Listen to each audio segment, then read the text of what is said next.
Selon les chiffres de la Direction générale des impôts du Cameroun, entre 2013 et 2018, les recettes fiscales de l'État ont augmenté de plus de 66%, représentant 714 milliards de francs CFA. Paradoxalement, le taux de croissance a baissé de plus de 2 points, passant de 5,4% à 3,2%, et le chiffre d'affaires des grandes entreprises a chuté de 15%. Pour le GICAM, le groupement interpatronal du Cameroun, les entreprises subissent une forte pression fiscale avec un fort taux de prélèvement qui se fait sur le chiffre d'affaires et non sur le bénéfice, d'où l'urgence de réformer. C'est une hérésie de croire que la pression fiscale est faible au Cameroun.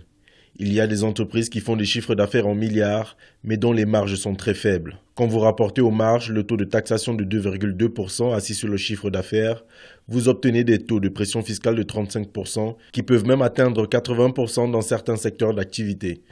Le secteur privé est le moteur de l'économie camerounaise. Son taux de création d'emplois est estimé à 65% par an. Ainsi, le gouvernement s'attelle à créer un environnement propice à l'entrepreneuriat en favorisant l'accès au financement. Aussi, le ministre des Finances, Louis-Paul Motazé, qui a réceptionné le document sur les réformes fiscales, s'est engagé à examiner sérieusement ces propositions de façon à y apporter une réponse qui ne lèse aucune partie.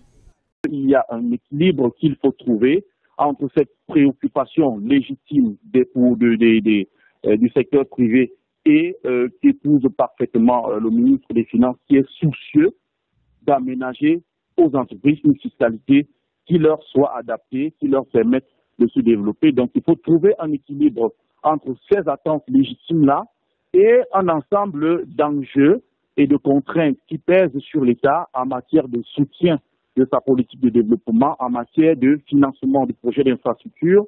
La politique fiscale camerounaise se fonde sur 3 régimes, l'impôt libératoire, un régime simplifié d'imposition et le régime du réel. Les taux d'imposition ont souvent été modifiés suivant les priorités de chaque exercice budgétaire.